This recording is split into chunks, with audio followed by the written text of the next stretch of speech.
दोस्तों, आज आपने मेरा छोटा वीडियो देखा। अब मैं इस वीडियो के अंदर, जो कि 3 मिनट लगभग 20 सेकंड का है, मैं आपको पूरी बात बताऊंगा।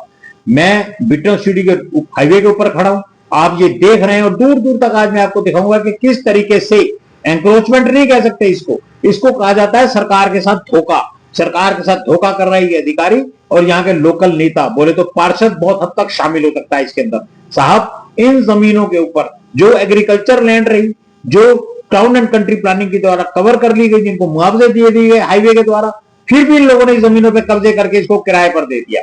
कुछ लिमिट होगी हाईवे की, हाईवे अथॉरिटी से निवेदन है कि अपनी जमीन पे कब्जा करें, और उसके बाद जो जितनी जमीन बैलेंस बचती है, अगर इन्होंने इसको कमर्शलाइज कर दिया है, बड़े बड़े शेड्स बना दिए गए हैं, अगर इनको शेड्स बना दिए गए हैं, तो सरकार को ये चाहिए कि इस जगह को टेक ओवर करे और इस जगह को कमर्शलाइज करा दे, ताकि सरकार को रिवेन्यू आए। या जितने बड़े बड़े ये शोरूम्स हैं, ये भी कंफर्म हो जाएंगे कि हमारे को कोई तोड़ने वाला नहीं है, हम लोग पक्के में किराया दे रहे हैं। सरकार को एक एक चीज पक्के में जाएगी, हर चीज रेगुलराइज हो गई।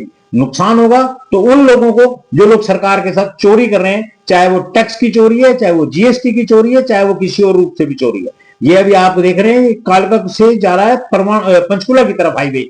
साहब, ये जो कार जा रही है, ये पंचकुला जा रही है, ये देखिए, और ये शार्प कट इसलिए दिखाया जा रहा है कि यहां पर एक्सीडेंट होता है। इस बार इसके ऊपर हम फिर कभी बात करेंगे। आज बात सिर्फ इस तरीके से होगी कि किस तरीके से सरकार का रेवेन्यू बढ़ाया जाए।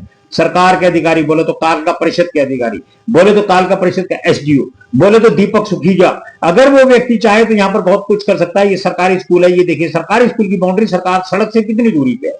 अगर ये चीजें सारी की सारी चीजें सरकार कमर्शलाइज कर दे, स्कूल के साथ सराउंडिंग एरिया में जगह छोड़ के, ये सब एग्रीकल्चर लैंड है, इसको सरकार शायद, ये लोग सरकार से वो 2000 रुपए प्रतिमा जो प्रधानमंत्री निधि को से पैसा आता है वो भी लेते हैं। ये जहां तक मुझे लगता है सरकार इसकी भी जांच कराए। मुख्यमंत्री महोदय, आप जब पेंशन होल्डर्स की जांच करा रहे हैं तो इसकी जांच भी कराइए। पैसा दे रही है, और ये आप सामने देखिए कि कितनी बड़ी बड़ी ट्रॉली जो भूसे की भरी होती है, भूसा बोले जो गाय खाती है, इतनी बड़ी बड़ी ट्रॉलीज अंदर जाके खड़ी हो गई हैं। इतना स्पेस इन्होंने कवर कर लिया है। इस हिसाब से तो हवाई जहाज का हवाई जहाज कवर हो जाएगा, अंदर पूरा ढक दिया जाएगा।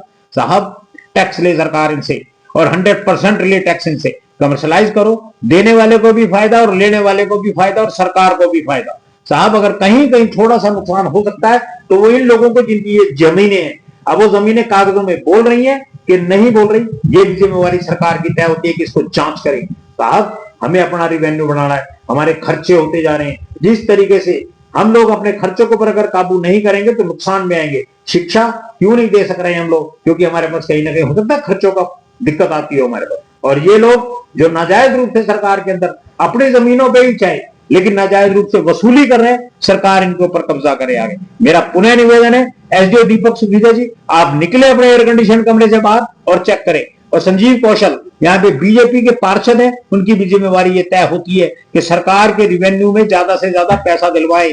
ट्रिपल इंजन सरकार, बोले तो 4 इंजन सरकार आपकी है, आप मना नहीं कर सकते।